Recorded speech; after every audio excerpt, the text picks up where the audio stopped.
Yeah. Sorry, it's just on your first slide there, Derfel, you said that you were growing this in all the colleges except CIS wasn't there. Why is it? They don't want to play, you mean, or you? I think CIS are just working out. Okay. Just wondering, because I wasn't sure whether they already had something in there. Okay. So is the model to have a GBP on half-time or full-time now? It will vary a bit across colleges, but what we've worked out and we've negotiated with the ADEs in each of the colleges is there's a significant amount of central funding that the University and the Guild have put in, and that will be topped up by small amounts in the colleges, which the 4 colleges I mentioned there have committed to.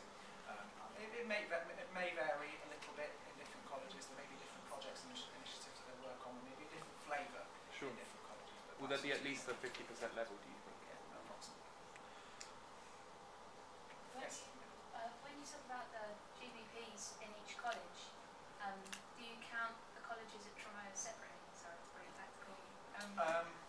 Different colleges will take thinking of different approaches. So some colleges will be thinking about support across campuses. I know one of the colleges is thinking about having support based here and in Tremont, but probably with different balance workloads. So that is being factored in. Really interesting presentation of some of the issues that have come up.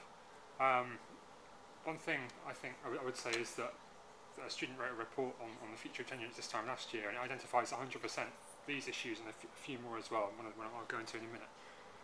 I think that in itself shows that the students who are involved in change agents themselves are some of our best students and some of our students who are going to go a long, long way.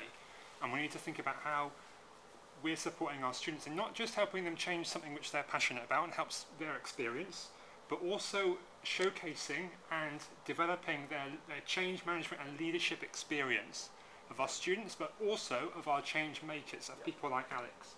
So Alex, there may be someone like you this time next year in every college.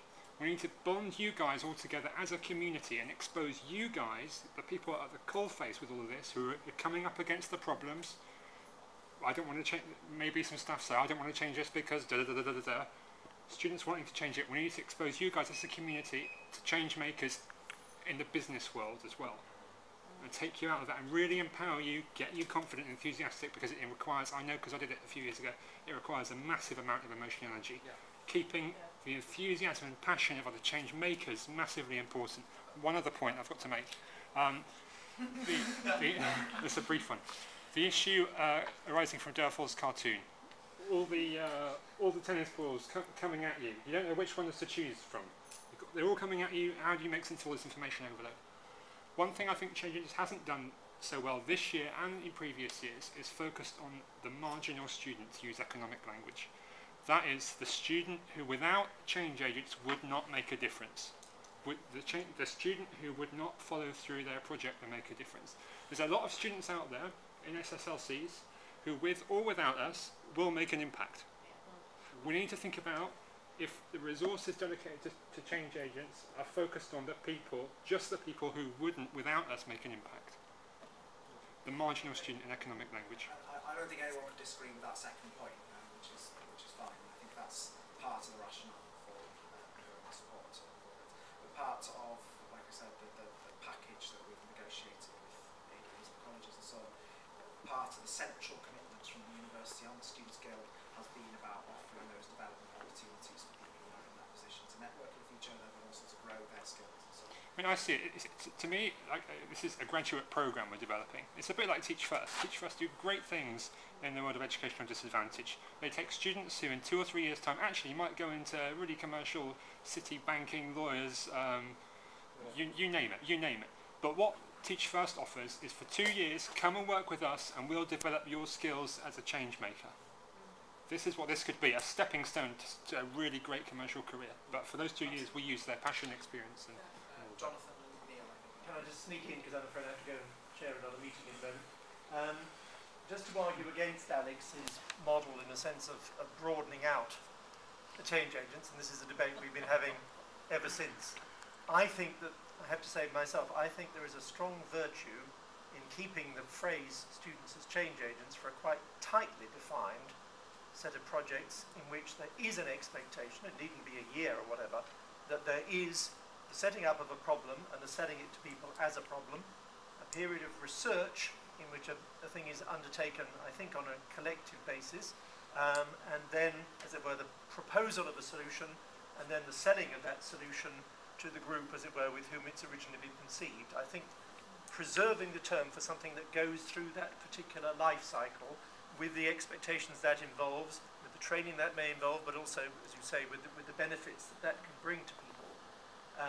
It also helps you to control it in the sense that it controls not too many tennis balls coming, because you can actually put in controls at the beginning as to how many projects to do. Yes, by all means, let us encourage students to propose change. Let us be as flexible as we can.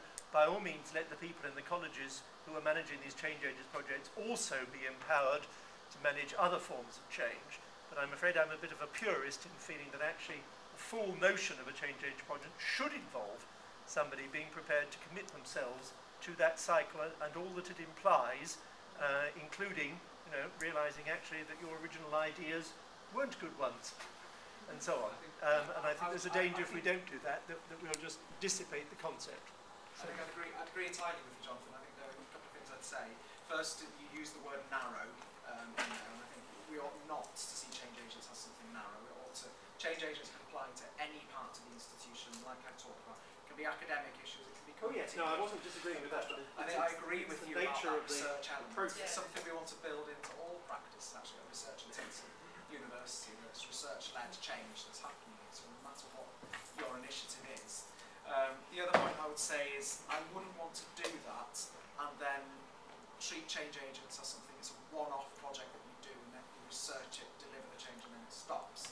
Sometimes you deliver change and you want it to carry on and it can continue to be branded as a change agent. The origins of something was from students taking the initiative, researching and delivering change, and it continues into the future. And they ought to be able to hold on to that brand, and to say that you have to do research all the time would exclude that. And also, I think the point Alex was making was not that it shouldn't be called research, it's just sometimes you can do that in a quite intense, short period of time, and sometimes it takes a long period of time, but you have to build that in. Neil? Yeah, very good. My point really echoes Jonathan's. I think we're recognising in the business school that there are the student as change agent type projects, and there's a whole range of similar, related, but more flexible, different, shorter projects, and we're trying to coordinate them all within the school. I guess there is a risk that personally, I'm not clear what the coordination at the university level then becomes. Well, we've got buddy schemes in 11 buddy schemes now running, some of them as change agents, some of them long established. We're looking at them now for ourselves, but it's only when you come to a place like this that you find out exactly how much knowledge has been unearthed already. And I don't think we would, in Sue's words, be missing a trick if we didn't have the coordination and oversight at university level that I can then plug into for our own buddy scheme. I think, well, certainly related to changing, of course, there will be other initiatives, change that's not led by students, but other people, and that coordination, I think that's where Sue's team provides a crucial function actually to the institution and those sorts of things. Like I said, part of the commitment from the university and the Students' Guilds to supporting this in colleges in the future is to draw these people together so that learning is happening across the institution. Other forms of change agents initiatives that might fall out of that, as Alex said, something terrific has happened in class which would apply perfectly in business school. You trick it over and make it happen, why not? So Sharon, Finn, Sue. I was just going to make a very brief point, something that I brought up, in regards to the sort of projects I was looking at, is the Exeter Leaders Award. We haven't really discussed any of the Exeter Award or the Exeter Leaders Award, but these sorts of programmes and these sorts of projects fit beautifully with that, and it provides people that are really, taking on a big project, a real recognition that can appear on their transcript or whatever to say that, and I think that's really quite important that we do provide people put in for the bigger projects, because there's fantastic stuff going on all around, but there are some people that work incredibly hard on bigger projects that really do need to have that real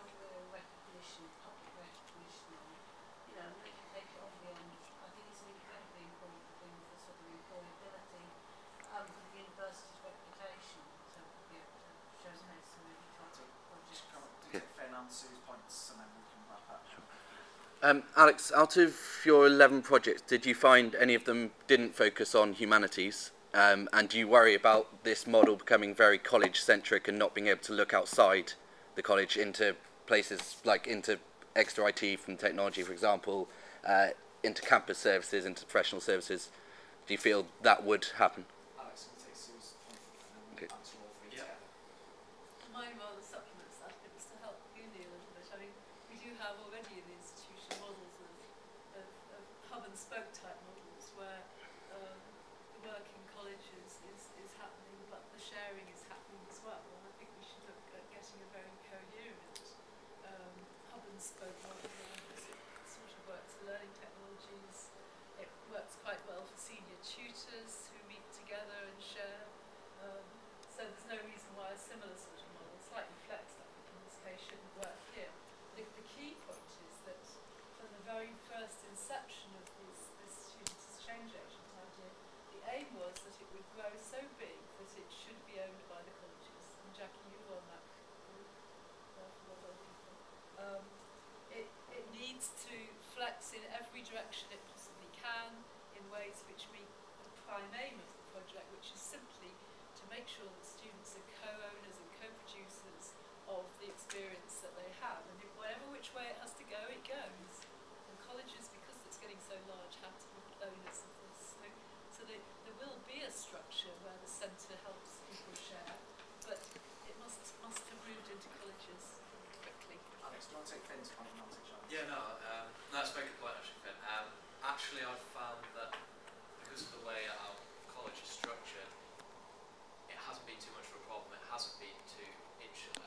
In a sense, I don't know the extent to which this is mirrored across all the colleges, but we have our own employability officer. She liaises with EGD. We have our own alumni officer.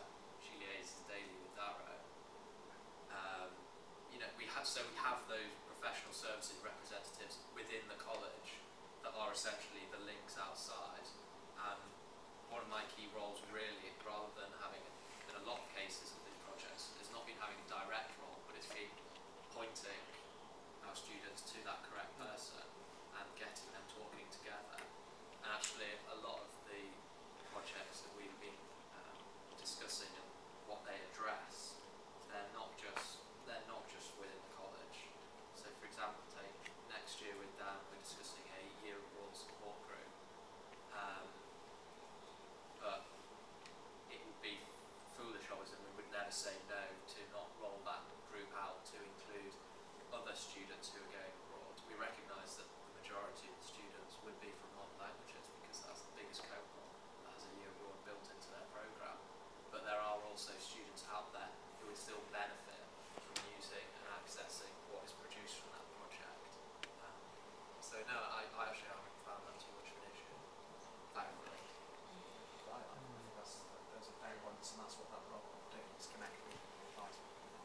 Sharon, just related to your part, I think you're absolutely right. The benefits that students get from this in terms of employability, personal development, and so on, are spot on. And that, but there are structures that exist, Exeter Award, Exeter Leaders Award, that recognise those.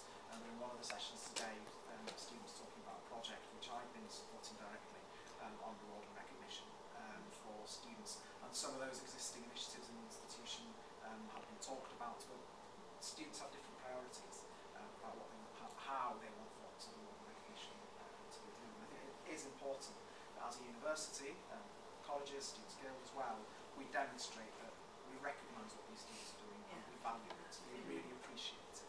And what students are saying, what they would feel good demonstrators that are things like exclusive access to opportunities within the institution, award ceremonies and those sorts of opportunities for them that recognise the contribution that they're making. So we're working on that, and it's tying all those sorts of things together is quite important. I think we've got to stop there. I know Rose wants to say a few words before we leave. So Yeah, literally, I have literally 2 minutes. All I'm really going to say is thank you. Thank you for all the hard work that all the students have put in here. Today I was in a session where students were presenting, and there was actually an academic member of staff in the session who directly benefited from the research and the work that the students have put in. And she could actually say to that student, thank you so much for that work you did, and actually that we spent a lot of time talking about what you guys found out, and it really supported us. And I want to remind all of you here, you've been presenting to us, but to remind you that actually all this work that you've put in this year has a much bigger impact than what you said today, just speaking to us, and it will continue to have an impact. And I've seen assistant managers in colleges writing, scribbling notes and taking your ideas and thinking about how they can implement those ideas in their colleges. And you should be incredibly proud that you've taken the initiative and the guts to do these projects and push through and come all the way and come and spoken today, which is really, really brilliant. Every year I'm amazed at how well and how articulate and how interesting the projects and ideas that you guys have, and there's so much we can learn from you, and I'm hoping, especially as it continues to grow and we continue to create networks of different people, that, you know, that students get to meet each other more and learn more about each other and what you're doing, and you get opportunities to be leaders in telling other people about the projects you've done, so that other students can pick up on what you've learnt this year. So a lot of you will be pioneers, but you can also be leaders in future, and help and support other students to create similar projects to this. I also have a really brief message from Janice Kay, who emailed me this morning to say how sorry she was to miss the event. I mean, she has been here every year, but unfortunately this year she hasn't been able to come. And that the university does place an enormous importance on these Change Agents projects. It's something that we're really, really proud of. And it's something that came out in the QAA institutional audit this year, something we've been commended in as an institution, something that we do so well. And it's not up to us, it's not up to me or Alex. I mean, we love our jobs and enjoy being able to give students opportunities to engage in this way, but it's definitely up to the students who come up with these ideas to do that. So I'd like to thank you, and also the Change Agents coordinators in colleges this year. It's been brilliant to work with you, to have when we've shared ideas in meetings, in monthly meetings as well, and I hope that will continue. And also to thank Derfel and Liz for their support this year, and I hope to see quite a few of your faces next year. And if you're a third year student, I hope that this experience has kind of helped you think about how you want to improve things outside in other areas of your life, not just as a university, and how you use these skills, because they are brilliant skills that you can use in other areas of your life. But thank you very much for taking the time today. That's all I have to say, but thank you very much, and yeah, hope to see some of you next year, and if not, enjoy yourselves and enjoy your summer.